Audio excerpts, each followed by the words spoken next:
Bien. Donc, vous avez sur votre écran un chat. Vous pouvez me mettre un message pour voir si tout se passe bien. Merci beaucoup, Cécile. Voilà, j'ai un retour. Alors, aujourd'hui, j'ai décidé de ne pas mettre la vidéo pour une question de fluidité, puisque, a priori, ma connexion Internet, on me dit qu'elle n'est pas très stable, donc on ne va pas prendre de risques.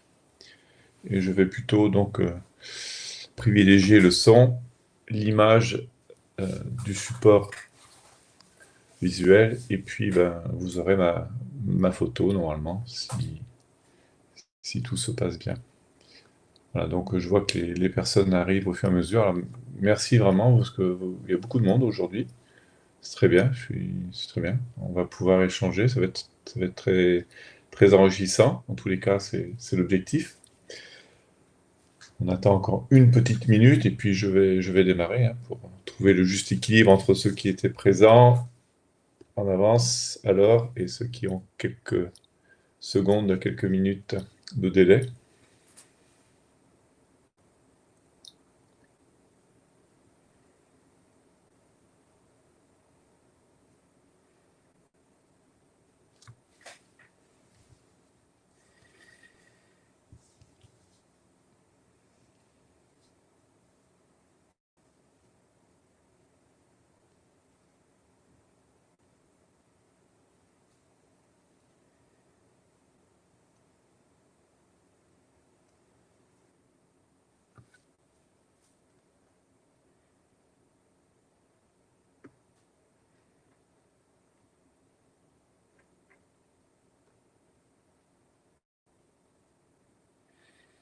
Bon, écoutez, je vous propose qu'on démarre tranquillement. De toute façon, dans un premier temps, je vais présenter l'organisation de ce webinaire.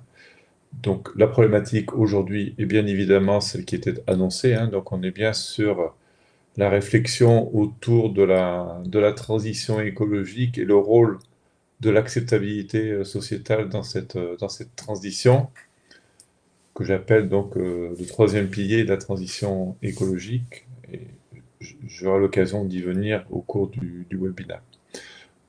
Donc, il y a deux grandes parties en fait euh, dans cet échange que nous avons.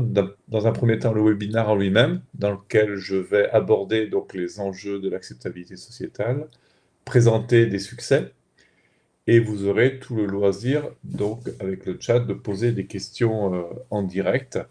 Vous n'hésitez surtout pas.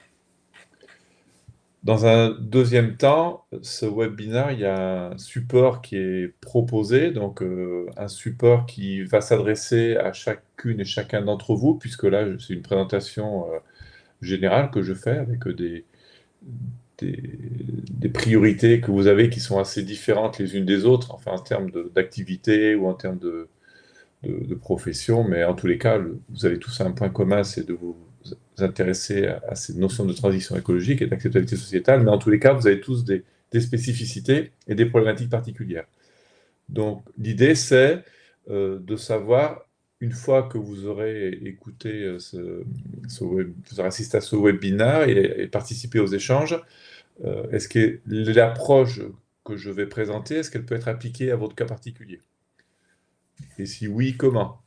Puis quels résultats vous pouvez en attendre. Donc, pour qu'on puisse échanger sereinement sur ces trois questions, je vous propose de prendre rendez-vous. Donc, il y a des créneaux d'une demi-heure qui ont été pré-réservés.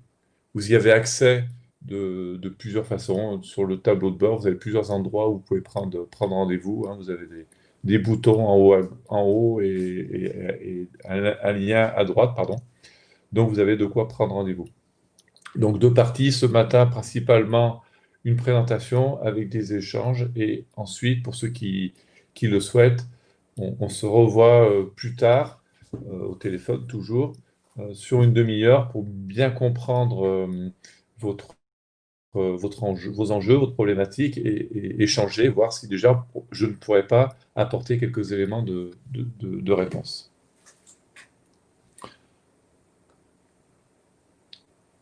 Donc voilà, ça c'est la structure de la structure de la conférence. Donc je vais poursuivre.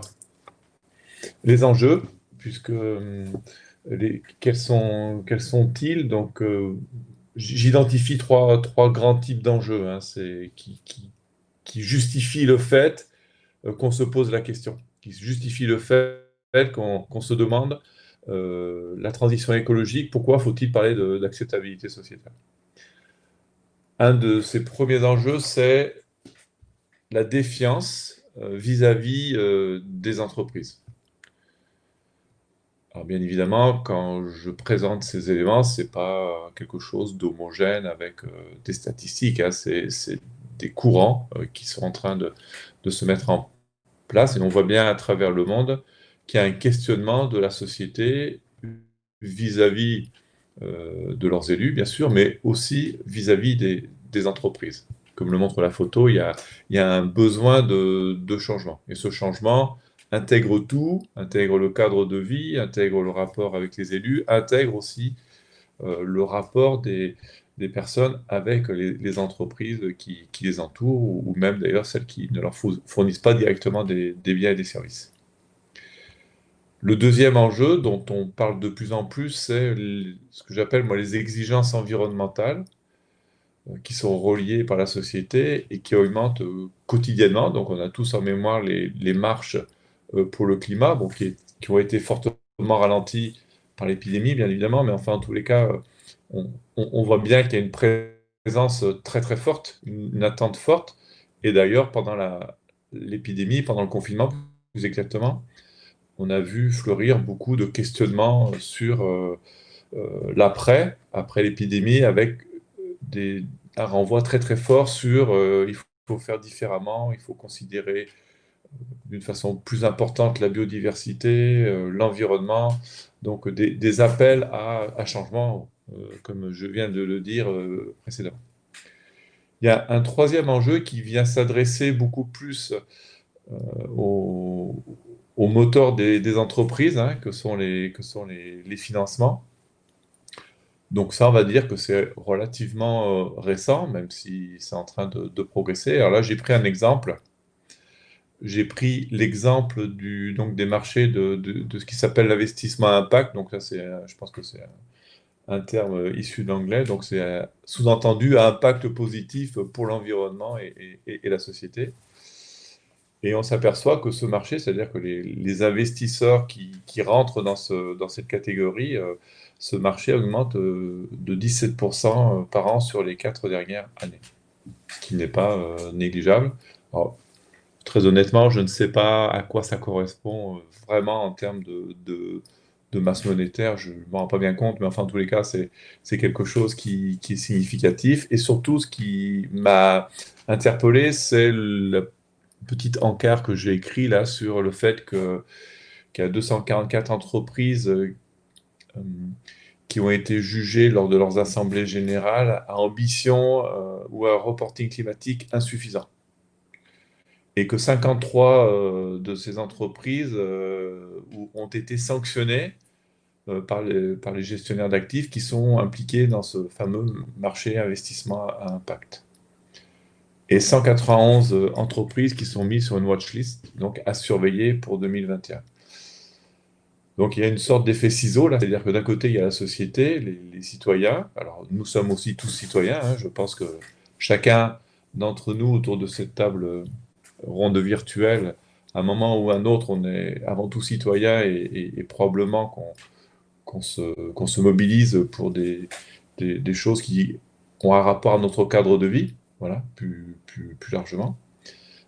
Et puis il y a l'autre lame du ciseau, qui est le côté financement. Alors bien évidemment, que ça soit des normes ou que ça soit les financements, c'est souvent la société qui déclenche la pression, qui après va se traduire par des textes réglementaires. Donc on va en faire pour l'environnement, on va en faire des règlements à l'échelle européenne, on va en faire des directives qui seront traduites après en droit dans les États membres. Pour les finances, c'est un peu plus général. Mais on s'aperçoit aussi qu'à l'échelle européenne, actuellement, il y a une lourde tendance d'accompagner ce mouvement et de mettre en place des directives aussi, de directives notamment qui portent sur le reporting des entreprises et qui donnent accès, dans le cadre de ces reporting, aux parties prenantes pour que les parties prenantes puissent voir ce qui se passe au sein des entreprises. Donc les enjeux sont là. La société, des enjeux qui s'expriment à travers l'environnement, qui souvent cachent aussi d'autres demandes qui sont plus de l'ordre du cadre de vie, hein, qui n'est pas forcément que l'environnement, ou du niveau de vie, ou du bien-être. Voilà. Et puis, donc, la finance, la réglementation, bien évidemment, et la finance qui commence à mettre une pression. Donc, les enjeux sont là. La transition écologique, a priori, c'est quelque chose qui devrait être inéluctable. Je n'ai pas encore 100% de certitude, mais enfin, en tous les cas, il y a quelque chose qui est en train de se créer. Il y a un courant, il y a une dynamique forte, positive. Et je veux attirer tout de suite votre attention sur le fait que servir l'environnement n'est pas forcément synonyme de perception positive par la société. Donc là, j'ai pris une image gilet jaune. Hein, donc rappelons-nous ce qui s'est passé pour les gilets jaunes, même si c'est un exemple franco-français. C'est que l'idée de départ, c'était de lutter contre les gaz à effet de serre, donc le carbone. Une façon de lutter contre les gaz à effet de serre, ben, c'est de limiter la consommation des énergies fossiles. Et ce qui consomme les énergies fossiles, ce sont les véhicules. Donc on allait taxer les carburants un peu plus fortement pour justement, par la contrainte, diminuer la consommation d'énergie fossile et donc diminuer les gaz à effet de serre. Bon, je pense qu'il n'a pas été anticipé le fait que cette action qui avait une intention vertueuse par rapport à l'environnement et au bien-être général, a priori pour réduire les changements climatiques, pouvait avoir des incidences fâcheuses pour certaines parties de la population. Et d'une façon très factuelle, hein, je ne cherche pas à aller beaucoup plus loin dans ce mouvement, d'une façon factuelle, en tous les cas, il y a eu un déclencheur. Là. Il y a eu un déclencheur, d'un côté une volonté, quelque chose de bienveillant et pas forcément prise en compte de toutes les incidences, et donc une réaction bah, que l'on connaît bien, qu'on a bien connue, et qui a laissé et qui laisse peut-être encore des traces. Donc l'acceptabilité, on voit bien qu'elle n'était pas au rendez-vous. On voit bien là que pour un plan, une politique qui, je le répète, était en- ancrée complètement dans un intérêt général de bien-être, du respect du cadre de vie, on a eu des incidences négatives sur un groupe de la population. Alors l'acceptabilité sociétale, je pense qu'il faut en dire deux mots. Il faut en dire deux mots, et je cite souvent le Québec, puisque c'est le seul enfin, oui, seul gouvernement dans lequel on trouve une description officielle de l'acceptabilité sociétale. Donc ils font référence au fait que c'est le résultat d'un jugement collectif, d'une opinion collective à l'égard d'un projet, d'un plan, d'une politique. Donc on voit que c'est beaucoup plus large que simplement s'opposer à la mise en place d'un parc éolien pas très loin de son village. Ça concerne des choses beaucoup plus générales. Les politiques, on en a parlé précédemment avec la politique de taxation des énergies fossiles. Et ce jugement peut être positif ou négatif, donc il n'est pas uniquement négatif, et n'est jamais figé dans le temps. Et il concerne toutes les échelles territoriales. Donc on est sur quelque chose de très dynamique. Moi, c'est ce qui m'intéresse vraiment dans cette description, c'est qu'on est vraiment sur quelque chose de très dynamique, et c'est la réalité. C'est-à-dire que c'est pas figé. C'est pas les gens pensent comme ça et on peut plus rien faire et tout va s'arrêter. Donc il y a quelque chose qui est positif, négatif, qui bouge dans le temps, qui bouge dans l'espace, donc concerne toutes les échelles territoriales, et je vais même rajouter, concerne toutes les échelles tout court, puisqu'on le verra plus tard, ces processus d'opposition, de contestation, de questionnement, qui peuvent se terminer par des blocages, euh, sont des processus qu'on retrouve aussi au sein d'une organisation. C'est la même chose. La personne me pose une question. Donc, quelle est la source de cet encart rouge? Alors, l'encart rouge, je suppose. Ah oui, d'accord. C'était ce qui est orange au sujet des entreprises. Et l'autre question qui est un peu liée, c'est est-ce que vous aurez le PDF? Oui, je mets en principe en ligne les webinaires que je fais. Alors, je les mets sous forme enregistrée, donc avec le son, ou sous forme de présentation sans le son. Je dis en principe parce que de temps en temps, ça arrive très très rarement, mais on peut avoir des pannes d'enregistrement en cours de route. Donc oui, je donnerai les références aussi des informations que je donne. Voilà, donc je retourne où j'en étais, donc sur l'acceptabilité sociétale. Donc ça, c'est la vision québécoise. Alors pourquoi ils ont fait ça? Parce ils ont un territoire qui est immense. Ils ont des grands projets qui sont à fort impact, hein, des grands oléoducs, des grandes carrières, des mines, enfin des trucs assez gigantesques, et avec une population originale qui vit sur des espaces différents de la plupart des gens. Donc il y a des confrontations assez importantes entre des projets qui viennent impacter fortement le territoire, le cadre de vie des gens, ce qu'ils appellent les communautés. Donc on est sur quelque chose qui a été quasiment obligatoire au Québec. C'est-à-dire que les projets sont obligés d'acquérir ce qu'ils appellent l'acceptabilité sociétale.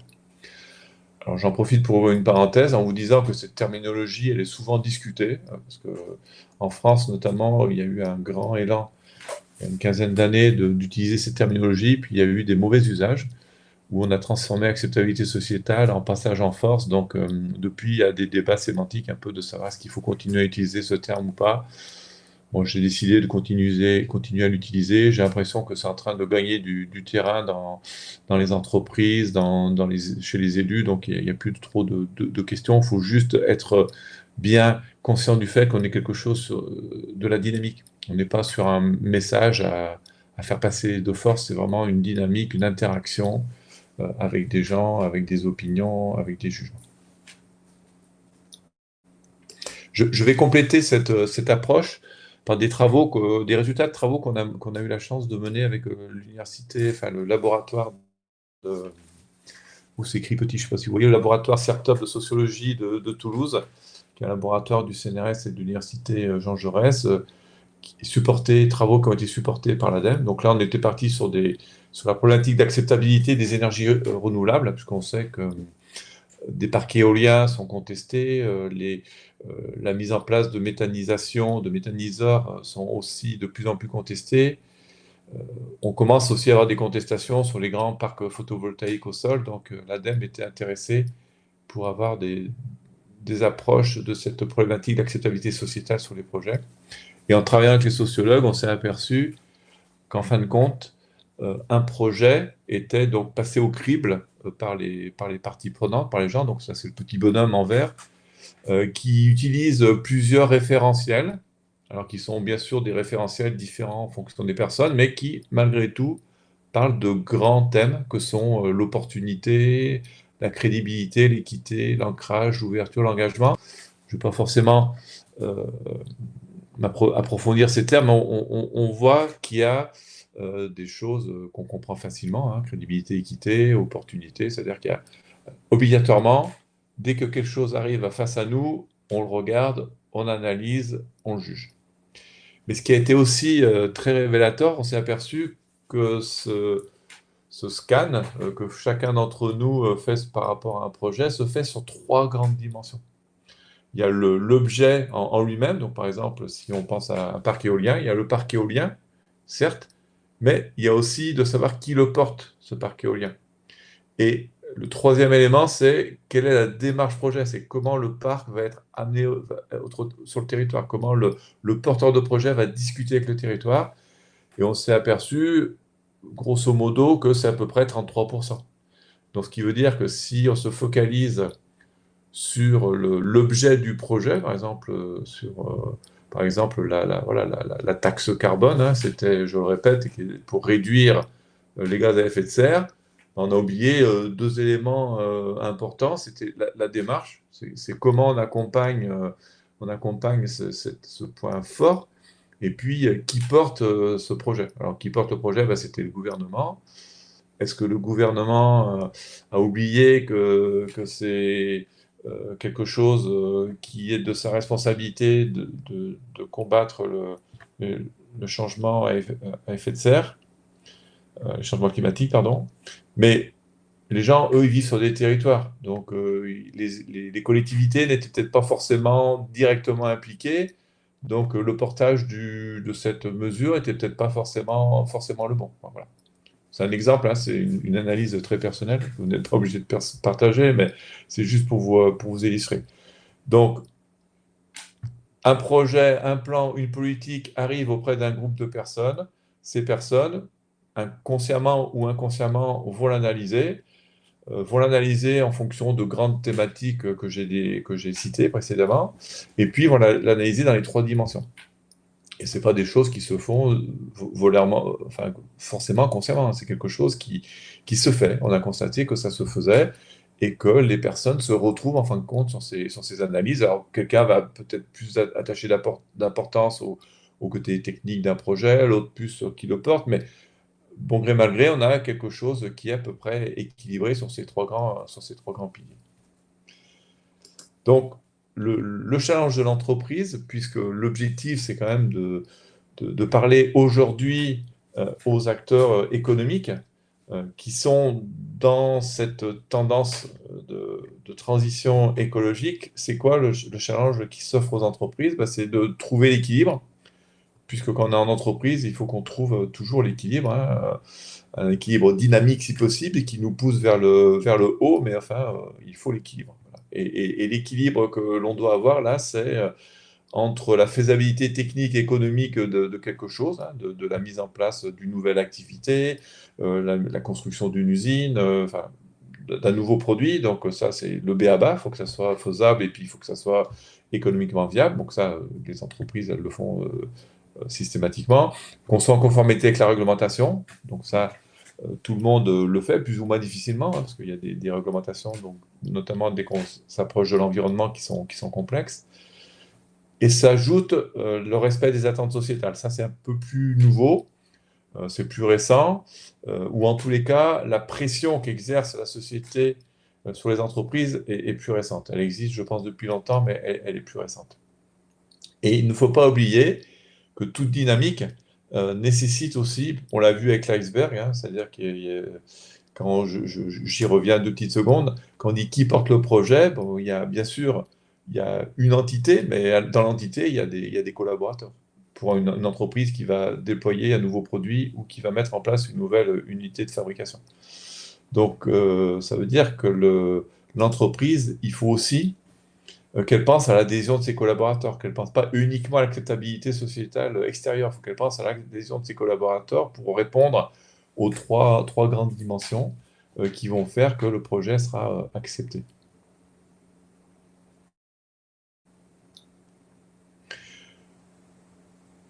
Donc, j'ai voulu faire un premier aperçu. Alors, excusez-moi, j'ai peut-être été un peu trop théorique. Donc, par rapport à ce que j'ai dit là jusqu'à présent, est-ce qu'éventuellement il y a des besoins d'éclaircissement? N'hésitez pas, hein, posez-moi des questions. Autrement, s'il n'y a pas de questions particulières, on va passer à une autre phase qui est donc, j'ai posé le contexte. Maintenant, je voudrais vous dire pourquoi, pourquoi je suis arrivé à ce type de conférence. Donc, je vais le faire à travers l'illustration de quelque chose que j'ai vécu. Et puis, dans une autre partie, ensuite, je vous montrerai des exemples positifs de choses qui se sont faites et qui ont bien fonctionné et qui ont créé une dynamique positive donc dans ce grande dynamique et la transition écologique au sens très très large du terme. Donc pas de besoin d'éclaircissement, de précision, donc je continue. Alors pourquoi cette conférence? Alors cette conférence, elle est née d'un projet qui s'appelait Concerto, que j'ai eu la chance d'initier et de piloter quand j'étais encore au directeur de recherche au CNRS à l'époque, donc ça fait une quinzaine d'années. Et c'était pour répondre à un enjeu fort, qui existe toujours d'ailleurs, malheureusement, ou heureusement, j'en sais rien. C'était le répondre à ce challenge qui est de dire comment on peut aider les agriculteurs à changer leurs pratiques. Alors pourquoi ils doivent changer leurs pratiques? Parce qu'on s'est aperçu que pendant 30 ans, on a entraîné le monde agricole dans une pratique agricole qui n'est plus assez forte en termes de respect de l'environnement. Donc on le sait tous, hein, et on parle tous des problèmes de pesticides, on parle tous de la qualité des produits, il y a des grandes tendances de produire de l'agriculture biologique, mais il n'en demeure pas moins que c'est une tendance lourde qui a été menée, que les agriculteurs, certains sont encore dans ce système économique, hein, c'est-à-dire qu'ils ont du mal à faire autre chose que ce qu'on les a incités à faire il y a 10, 20, 30 ans. Donc ils ont besoin, ce sont des acteurs économiques, donc ils ont besoin de continuer ce développement économique. Mais ils doivent aussi prendre en compte donc, cette fameuse pression sociale qui se traduit point de vue réglementaire, puisque et là, l'objet de Concerto, c'était la préservation de la qualité des eaux, de l'eau potable notamment, et viennent s'ajouter toutes les attentes de la société civile. C'est-à-dire que nous sommes tous informés maintenant que les néo-ruraux qui veulent vivre dans la campagne ne supportent pas forcément les conséquences de ce type d'agriculture. Donc il y a des frictions, il y a des pressions. On a entendu parler, alors bon, ça a été complètement étouffé par le confinement, le Covid, mais il y a eu un débat sur est-ce qu'il faut légiférer pour faire ce qu'on appelle une bande de retrait de l'épandage des pesticides à proximité des habitations, à proximité des écoles.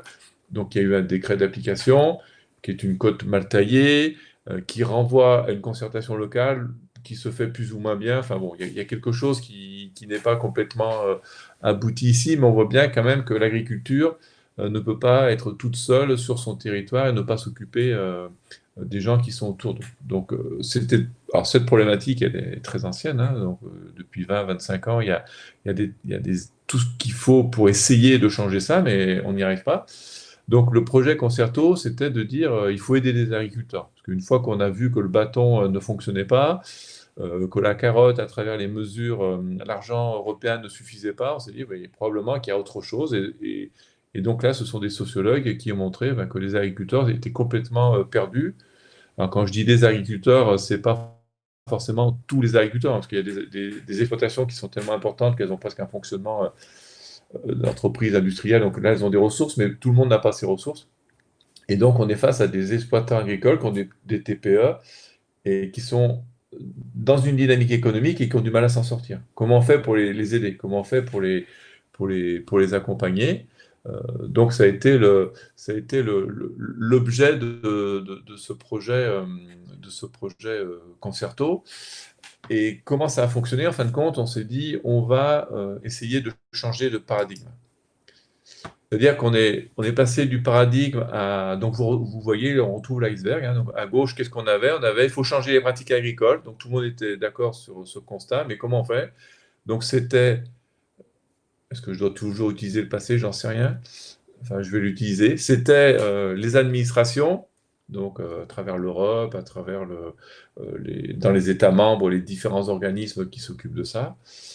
Et avec la démarche projet, c'était incitation et contrainte. Donc l'incitation, c'était l'argent de la fameuse PAC qui venait sur ce qu'on appelle des mesures agro-environnementales pour pousser les agriculteurs à faire quelque chose d'un peu plus environnemental, voilà. Et puis, mais aussi des contraintes. Il y a la réglementation qui est forte. Et malgré ça, on voit bien que sur les territoires, et il n'y a pas qu'en France, hein, à l'Europe, enfin en tous les cas, il y a 10 ans, c'était encore comme ça, peut-être que ça évolue, j'espère, on voyait bien que rien ne se passait.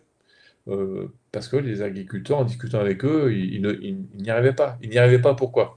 Ils n'y arrivaient pas parce que déjà, c'était compliqué pour eux, c'est compliqué pour eux de se projeter, c'est-à-dire que s'ils changent leur pratique agricole, ils se posent la question de savoir quelles vont être les conséquences sur mon revenu, mon chiffre d'affaires. Alors, je change mes pratiques, certes, mais l'année prochaine, je fais comment si jamais rien ne marche? Donc vous imaginez bien qu'une entreprise qui voit son chiffre d'affaires baisser de 60, 50, voire 80%, a des difficultés. Bon, on le voit d'ailleurs actuellement avec la pandémie. Mais les agriculteurs étaient dans ce questionnement. Donc ça, c'est le premier questionnement. Je veux bien changer, mais je suis inquiet. C'est quoi les conséquences? Le deuxième questionnement, c'est euh, je refuse que l'on me dise ce que j'ai à faire. Je refuse qu'on me traite, entre guillemets, de pollueur, parce que je suis père de famille, parce que je fais attention à mes enfants, et j'ai pas envie qu'on vienne me donner des leçons pour travailler sur mon exploitation. Et je sais que quand on a lancé Concerto, donc, qui était un travail de R&D, qui était à la fois donc de la mise en place d'outils innovants, mais aussi des démarches de dialogue innovantes, on inversait on inversait le système, c'est-à-dire que plutôt que d'attendre que les mesures soient présentées par les services administratifs aux agriculteurs, on s'est dit, bah, on va demander aux agriculteurs ce qu'ils en pensent, et même on va demander aux autres personnes qui vivent sur le territoire de voir quelles sont les propositions qu'on peut faire, qu'est-ce qui peut être fait, et les experts, les outils vont nous permettre d'évaluer les conséquences. C'est quoi la projection? Si je change ça sur mon activité agricole, ça va être quoi les conséquences économiques? Ça, c'est ce qui les intéressait, ou en termes de temps de travail. Et on leur a dit, ben, est-ce que vous vous autorisez à regarder, ça va être quoi les conséquences environnementales? Et puis on va même regarder aussi, ça va être quoi les conséquences sur le cadre de vie. Mais du moment qu'on leur a dit, on va regarder quelles sont les conséquences économiques et faites-nous confiance, ça aura autant de poids que les conséquences environnementales et ça aura autant de poids que les conséquences du cadre de vie, les agriculteurs ont accepté de rentrer dans une dynamique de réflexion collective puisque leurs intérêts étaient préservés. Donc en fin de compte, on a vu que si on veut faire travailler les gens ensemble, si on veut les faire réfléchir ensemble, avant de fabriquer de la convergence, il faut avant tout respecter les divergences d'intérêts. Tout le monde n'a pas les mêmes intérêts.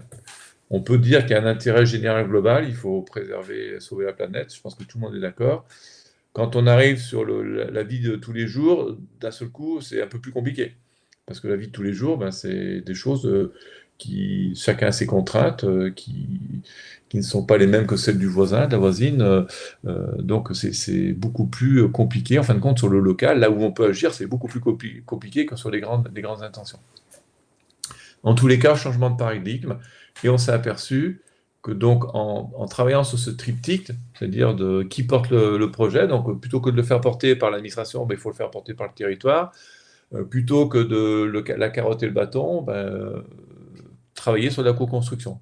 Vous voyez qu'on n'a pas changé la pointe émergée de l'iceberg, c'est toujours de changer les pratiques agricoles. Sauf que on ne s'est pas focalisé là-dessus avant tout. On a d'abord regardé d'où venaient les idées et quelles étaient les méthodes pour les mettre en œuvre. Voilà. Et on a eu une adhésion assez forte du monde agricole. Ça s'est vu comment? Ben, ça s'est vu qu'au début, on a commencé des réunions où il y avait 4, 5, 6 agriculteurs, et à la fin du process, il y avait 60 agriculteurs dans une même pièce qui ont accepté de passer une journée, ce qui est quand même notable, parce que c'est des gens qui sont très occupés, et à discuter sereinement, tranquillement, de comment ils peuvent faire pour changer leur pratique. Personne n'était là pour les montrer du doigt. Il faut dire aussi qu'on était arrivé sur un territoire où il y avait justement l'ancien système qui fonctionnait et où il y avait des tensions très très très fortes entre les agriculteurs eux-mêmes, hein. Agriculteurs plutôt défenseurs de l'agriculture biologique, plutôt agriculture conventionnelle, plutôt agriculture intensive, et c'était voilà, plus que tendu. Voilà. Donc on a réussi à créer un espace pacifié, objectivé, pardon, où les choses se sont dites et se sont faites tranquillement. Donc c'est quand j'ai vu ça, je me suis dit, bon, il y a des choses qui peuvent être faites. Il faut vraiment prendre conscience du fait qu'il ne faut pas forcément rester sur la partie immergée de l'iceberg. Il faut vraiment aller chercher en profondeur et voir sur quoi on doit appuyer ces changements, puisqu'en fin de compte, la transition écologique, c'est quoi? C'est du changement avant tout, et quel qu'il soit. Et c'est des gens qui vont changer les choses ou qui vont être impactés par ces changements. Donc, c'est du changement. Donc, il faut qu'on travaille vraiment sur ce qu'il y a dessous. Ce qu'il y a dessous, donc, c'est qui va porter le changement et comment on va le faire, ce changement, comment on va le dérouler. Est-ce qu'on le, je le répète, est-ce qu'on est plutôt sur la carotte et le bâton, on est plutôt sur la co-construction, un mix des deux, peu importe. Enfin, il faut réfléchir un peu différemment. Donc l'objectif de ces conférences, c'est de se dire, le décideur, puisqu'aujourd'hui je m'adresse principalement à des entreprises, il faut éviter qu'ils se retrouvent face à un mur, parce que déjà, les entrepreneurs n'aiment pas trop ça, hein, donc ils trouvent de toute façon toujours des solutions. Ça, il n'y a pas de souci là-dessus, sauf que de temps en temps, les solutions sont vraiment très énergivores, quoi, au mieux. Et puis de temps en temps, elles sont même assez dures, parce que pour avoir accompagné des porteurs de projets dans des réunions publiques où c'était très, très, très, très tendu, ça peut être personnellement très difficile à vivre, hein. La personne est remise en question, elle peut se faire agresser verbalement, enfin, c'est très dur, hein. Elle peut être accusée de tous les maux de la terre, enfin, bon, ça peut être très bien. Donc l'idée, c'est plutôt que soit d'aller taper la tête dans le mur, soit de partir sur des choses compliquées, il faut travailler différemment, anticiper, parce que les solutions sont là. Les solutions existent, il faut changer de paradigme, il faut changer de paradigme, il faut travailler, donc je le répète, excusez-moi, il faut travailler différemment. Et ce qui ne veut pas dire qu'on va perdre de l'argent et du temps. Donc maintenant, alors est-ce qu'il y a pareil, hein, je fais 5 minutes, enfin quelques secondes plus exactement de pause. Est-ce qu'il y a des questions, pas forcément des questions, hein, des expressions par rapport à ce que je viens de raconter? Vous n'êtes pas forcément obligé non plus d'être complètement en phase avec ce que j'ai dit. Vous pouvez avoir des interventions contradictoires.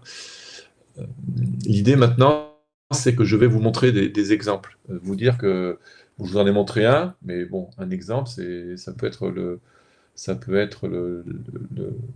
la singularité. Et l'idée, c'est quand même de faire en sorte qu'on ait des choses qui marchent d'une façon beaucoup plus générale. Donc, je vais vous montrer 3 exemples, le plus simplement que possible. Le premier, c'est la gestion des déchets en Île-de-France. Il y a quelqu'un, donc 2 personnes, Cécile Blatrix et Jacques Méry, qui sont des universitaires ou dans des écoles d'ingénieurs, qui ont fait une étude partant du principe de la concertation est-elle rentable? Alors, je le dis tout de suite, dans la façon de travailler, il n'y a pas uniquement il y a pas que de la concertation. Il y a d'autres outils, il y a d'autres dispositifs, il y a d'autres démarches. Il n'y a pas que de la concertation, mais c'est quelque chose dont on parle souvent maintenant, souvent un peu mal à propos d'ailleurs, mais peu importe. C'est un terme qui commence à rentrer dans le vocabulaire de tout un chacun. Donc l'idée, c'est de se parler pour faire les choses. En tous les cas, souvent, quand on vient parler à des développeurs, des porteurs de projets, des industriels, si on leur dit il faut travailler différemment et que dans le différemment, on va faire de la concertation et que dans le différemment, on va faire une réunion publique, ça commence à faire un peu peur, c'est-à-dire on va passer du temps, on va dépenser de l'argent et pourquoi? Pourquoi faire? On n'est même pas sûr que ça va marcher. Donc je préfère continuer comme avant, au moins je maîtrise. Donc là, cette étude est très intéressante parce qu'elle a montré que, donc ça c'est en Île-de-France, hein, donc les déchets en Île-de-France c'est un gros morceau, mais enfin en tous les cas, ils ont montré que, ils ont comparé des projets qui, qui étaient imposés, c'est-à-dire c'est du top-down, voilà, on va faire une déchetterie là, c'est comme ça et pas autrement, et des projets concertés.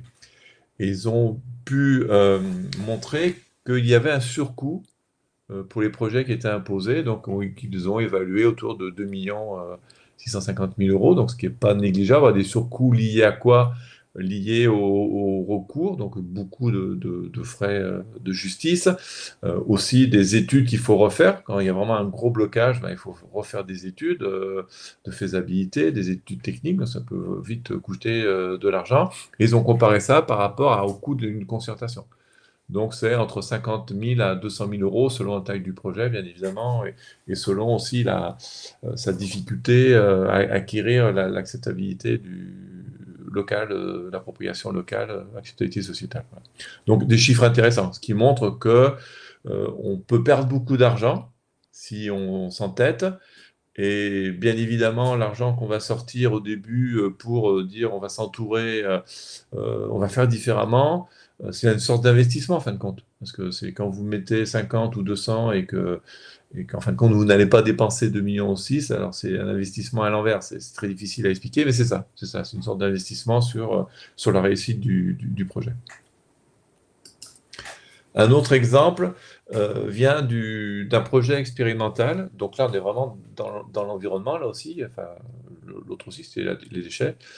Alors, je sais que les déchets sont très critiqués hein, sur les filières. Bon, en tous les cas, c'est un exemple. L'autre exemple, c'est la problématique de l'eau.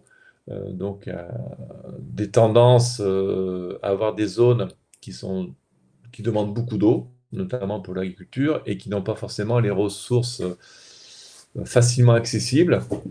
Et on arrive à des tensions d'usage entre, par exemple, l'agriculture, l'eau potable, le lavage des voitures, les rivières, bien sûr, hein, ce qu'on appelle l'eau écologique, enfin, tous ces usages de l'eau, le loisir, voilà, tous ces usages de l'eau qui font que de temps en temps, on peut avoir des tensions fortes. Alors, une des idées technologiques, c'est de dire, on va utiliser les eaux que l'on traite, les eaux usées, donc celles qu'on consomme tous, et qu'on traite obligatoirement, mais on va les retraiter et on va les utiliser en agriculture pour faire de l'irrigation. Donc, il y a eu un projet expérimental qui était donc de tester cette réutilisation des eaux et de l'utiliser en agriculture par aspersion. Donc, ça, c'est important, c'est-à-dire que c'était pas du goutte à goutte, c'était par aspersion. Et ce projet a été réfléchi en concertation avec donc, la profession agricole et les élus. Donc un projet initialement concerté avec les élus et profession agricole.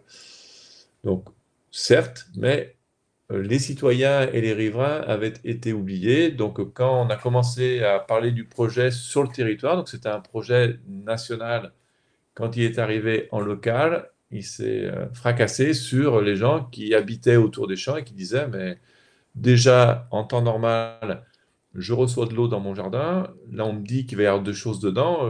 Qu'est-ce qui va se passer, quoi? Inquiétude forte. Donc, blocage pendant un an. Alors, pourquoi blocage? Parce que les citoyens sont venus voir le maire, et le maire a dit, non, non, mais moi, je joue plus, là. Je joue plus. C'était en plus avant les élections municipales, donc vous réglez ce problème. Je ne fais plus rien. Je ne donne plus aucune autorisation de construction, de quoi que ce soit, je bloque tout. Donc l'idée, ça a été pour le coup, d'arriver sur un projet bloqué. Alors le projet bloqué, c'est toujours compliqué. Donc il y a eu un travail en profondeur qui a été fait. Donc le porteur de projet a dit, bon, allez, on se pose, on arrête, on fait un pas de côté, on fait même un pas en arrière, et on regarde déjà, premièrement, comment le projet est perçu. Donc une analyse de perception. Et rapidement, le porteur de projet a dit, bon, il faut qu'on mette en place un processus de dialogue, parce qu'autrement, on ne va pas s'en sortir. Et on va même aller plus loin que ça. On va proposer que le dossier de demande d'autorisation administrative, puisque c'est soumis à- excusez-moi, c'est soumis à arrêté préfectoral, voilà. Il faut faire un dossier. Donc, ils sont allés jusqu'à dire, on va remettre le dossier à plat et on va le co-construire avec le projet et co-rédiger presque la demande d'autorisation avec les riverains et citoyens. Voilà. Ils sont allés jusque-là. Et qu'est-ce que l'on voit? On s'aperçoit qu'il y a eu des réunions qui ont été peut-être plus ou moins difficiles, mais ça a duré 4 mois. Et en 4 mois, 5 mois, le projet a été débloqué. Alors bien évidemment, là, ça a coûté un peu plus d'argent parce qu'il a fallu refaire des études. Il y a certaines choses qui ont été abandonnées, des études complémentaires, des analyses complémentaires. Il y a des experts qui sont venus. Enfin, bon, voilà, toute une énergie qui a été injectée pour débloquer le projet, mais ça a fonctionné. Ils ont décidé de travailler différemment et ça a fonctionné. Ça a même tellement fonctionné que les résultats positifs, c'est qu'il y a eu 2 questions pendant l'enquête publique, il y a eu 0 recours, alors que la préfète leur avait dit de toute façon, vous aurez des recours des associations de protection de l'environnement, donc là, 0 recours. Donc tout le monde était invité à la discussion, bien évidemment. Et puis, il y a même eu un rattrapage d'une tentative de massification de la contestation à travers les réseaux sociaux, donc, puisque ça, c'est quelque chose qui arrive souvent. C'est-à-dire qu'il y a ce que j'appelle les irréductibles opposants, les gens qui sont contre, et il faut respecter le fait qu'ils sont contre. Donc, eux quel que soit le dialogue, la qualité du dialogue, ils ne basculeront jamais. C'est comme ça. Ce sont des personnes qui sont tellement motivées qu'elles peuvent aller chercher des alliés. Donc l'idée, c'est de faire en sorte que par le discours local et le dialogue, puisque le dialogue local et voir la co-construction, ben, les alliés ne les trouvent pas localement, mais là, ils étaient allés les chercher à travers une mise en ligne d'une pétition sur change.org en prétextant le fait que dans les molécules qui avaient été analysées, il y avait de la présence de produits qui étaient susceptibles de tuer les abeilles. Et après analyse, on s'est aperçu que c'était contenu dans les produits anti-puces, anti-tiques des chats, des chiens qui se retrouvaient à la station d'épuration à des concentrations très très faibles. Mais enfin, il y avait quand même des traces. Et comme il y a eu un dialogue de qualité qui s'est mis en place, une grande confiance qui s'est construite en même temps que le dialogue avec les acteurs locaux, le porteur de projet, quand il a vu arriver cette contestation, est revenu auprès des acteurs locaux et a dit, bah, écoutez, on va discuter de cette problématique. Et ils ont dit ce que je viens de vous dire, hein, en plus long et plus détaillé, bien évidemment. Moi, je ne suis pas technicien. Et ils ont donc complètement éteint cette contestation qui était artificielle. Parce que quand sur Internet, on vous dit il y a des molécules qui sont balancées dans le milieu naturel qui vont tuer les abeilles, bah, c'est sûr que tout le monde signe, hein. Donc là, il y a eu, donc, par la construction d'un dialogue organisé, structuré, transparent, avec une acceptabilité du porteur de projet de changer son projet initial, hein, c'était plus l'acceptabilité locale, mais celle du porteur de projet, il y a une confiance qui s'est construite et c'était du gagnant-gagnant. Le troisième exemple que je voudrais vous montrer, et puis on s'approche de la fin tranquillement. Je sais que je suis bavard, hein, n'hésitez pas à me poser des questions avec le chat. Donc le troisième exemple, c'est la société Ben Jerry's. Donc là, c'est une question de marque d'entreprise. Alors Ben Jerry's, je ne sais pas si vous connaissez, hein, ils font des glaces, c'est américain. Et puis je suis allé creuser parce que j'ai eu la chance en 89, là, j'ai eu la chance de faire un stage aux États-Unis quand j'étais après ma thèse et j'ai tombé sur un Américain qui était assez environnementaliste dans ses actes. Il m'avait dit Ben Jerry's, il faut absolument les aider parce qu'ils ont une démarche très vertueuse, ils font complètement différemment. Bon, c'était il y a longtemps, hein, et en préparant cette conférence, je me suis dit qu'est-ce qui est devenu Ben Jerry's. Donc j'ai creusé un peu et c'est très intéressant parce on revoit qu'en dès 79, ils ont fait la journée de la glace gratuite et a priori ça continue toujours. Donc, alors je ne sais pas s'ils le font dans les pays du monde, mais enfin, en tous les cas, peut-être un endroit, ils font ça.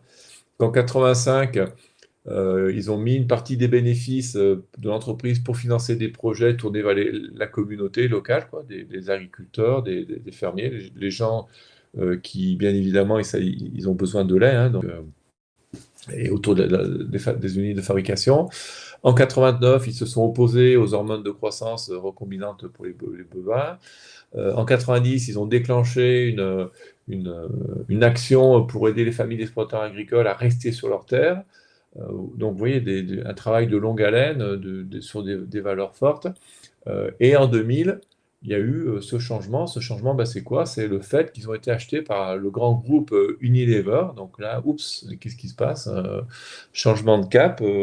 Et si on regarde, bon, après, je fais confiance à ce qui est écrit, hein, je ne suis pas allé voir, hein, ils se sont battus pour avoir un conseil d'administration qui soit indépendant d'Unilever pour préserver justement et développer même leur mission sociale, intégrer l'intégrité de la marque et la qualité des produits Ben Jerry's. C'est-à-dire ils ont construit leur marque, hein, donc ça c'était le projet, à travers, bon, qui porte le projet, bah, pour le coup c'était les fondateurs qui avaient les valeurs et qui les ont portées, et la démarche c'était quoi? C'était une démarche, vous voyez, de travail avec les parties prenantes extérieures. Actuellement, on parle beaucoup de RSE. Dans la RSE, actuellement, on fait beaucoup de responsabilité environnementale. Donc là, c'est tourné vers l'extérieur, mais c'est quand même avant tout à l'intérieur de l'entreprise, ce qui est déjà beaucoup, hein. Il ne faut pas négliger ces efforts. Et la responsabilité sociale, là pour le coup, c'est quasiment tout le temps la responsabilité sociale dans l'entreprise. Après, il y a les très grands groupes qui font attention avec les parties prenantes avec lesquelles ils travaillent, notamment leurs fournisseurs, pour savoir s'ils respectent bien le droit du travail. Mais la responsabilité sociale, sociétale même de l'entreprise qui dit je suis dans un écosystème, je vis dans un écosystème et sur cet écosystème, je vais avoir des impacts négatifs, ben, je vais essayer aussi d'avoir des impacts positifs. Il n'y a pas beaucoup encore d'entreprises qui le font. Bon, je pense que Ben Jerry's ne sont pas les seuls, mais en tous les cas, eux, ils l'ont fait. Ça a bien marché pour eux et je ne mettrai pas plus de jugement de valeur que ça. Mais enfin, factuellement, c'est vraiment très, très, très intéressant de suivre ce type de boîte parce qu'en fin de compte, ils ont fait tout. Eux, le changement de paradigme, ils l'ont fait il y a très longtemps, quoi. Voilà, ils l'ont fait il y a très longtemps et a priori, c'est gagnant. Bon, alors peut-être qu'on peut se dire qu'entre 79 et, et 2000, ça fait 20 ans. Peut-être que c'est trop long pour faire du développement et prendre une dimension importante internationale. Peut-être, mais en tous les cas, ils y sont arrivés. Et là, je pense qu'ils sont vraiment sur le bon, la bonne vague, quoi, sur le bon créneau. Je vais terminer avec quoi? Avec deux informations. La première, c'est avant tout vous remercier toutes et tous d'avoir participé à ce webinaire. Je remercie plus particulièrement les personnes qui recherchent de l'information. Donc, qu'elles n'hésitent surtout pas, si elles en ont des questions, à me les envoyer par mail. Je répondrai. Vous avez mon mail qui s'affiche à l'écran. Et aux personnes qui sont venues et puis qui sont confrontées à peut-être des problématiques liées à un jeu d'acceptabilité, donc que ce soit à l'extérieur de l'entreprise, à l'intérieur, enfin vous avez vu, c'est très variable. N'hésitez pas, vous avez la possibilité de prendre rendez-vous, vous avez des boutons. J'ai même mis mon numéro de téléphone portable, vous n'hésitez pas à l'écran, mon adresse mail, vous l'avez déjà. Et on se prend une demi-heure pour regarder votre cas spécifique, hein, puisque là, j'ai vraiment fait des grandes généralités. Est-ce que cette approche peut vous aider et peut-être très rapidement vous donner enfin vous donner ou nous donner, parce que des fois en discutant simplement on trouve des solutions ensemble, hein, voilà, pour que vous puissiez agir rapidement et commencer à résoudre vos problématiques. J'en ai fini. Merci à toutes et à tous. S'il y a des questions, vous n'hésitez pas. Il nous reste encore, on a la salle virtuelle pendant 8 minutes. Et vous pouvez échanger aussi. Alors, je ne sais pas comment ça fonctionne, j'ai jamais vu si vous pouvez vous. Est-ce que tout le monde voit les messages des autres? J'ai jamais posé la question. On verra. Enfin, en tous les cas, vous pouvez vous poser des questions éventuellement si ça marche. Et puis on peut interagir. Je vois qu'il y a des gens qui commencent à quitter la conférence, ce qui est tout à fait normal, hein. Ça fait 1 heure, donc ça fait beaucoup. Merci d'avoir passé tout ce temps.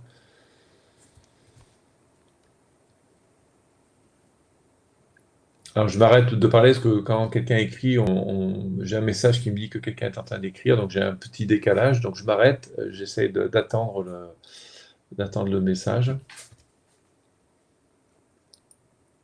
Donc, pour l'instant, pas de questionnement particulier. Ah, une question. Juliette, l'approche d'acceptabilité peut-elle être envisagée vis-à-vis de la transformation d'un secteur d'activité? Oui, complètement. Complètement. Les, voilà, transformation, transition, on l'a vu, hein, ce sont des choses qui induisent un changement et qui induisent un changement. Je pense que ce qu'on a appris ces dernières décennies, c'est que tout le monde est conscient du fait maintenant qu'il n'y a plus d'espace infini. Donc, ça veut dire qu'à un moment ou à un autre, on vient, quand on fait quelque chose, on vient en proximité d'une autre entité, d'une autre personne.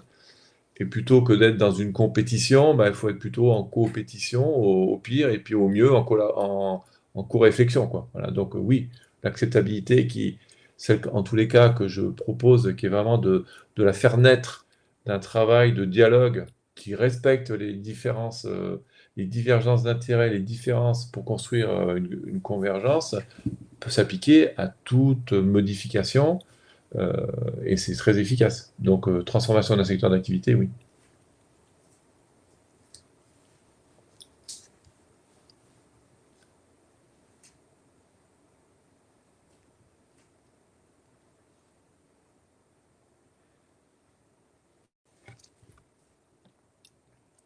Bon, la réponse, a priori, a été claire pour Juliette, ben, tant mieux, tant mieux.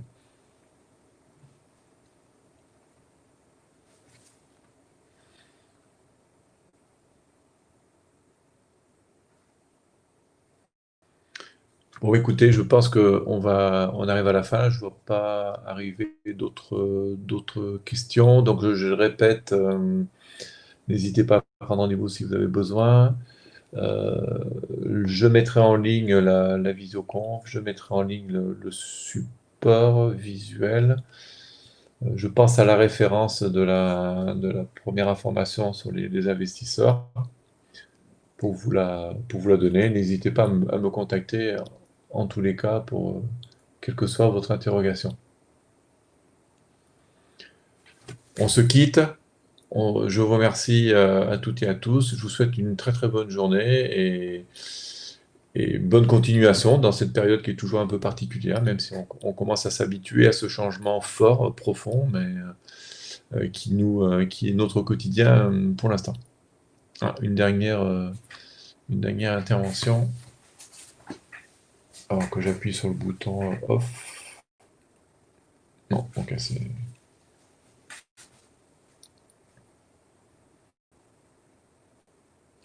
Bon, allez, merci, je vais couper, comme ça on libère la salle et au plaisir d'échanger avec vous.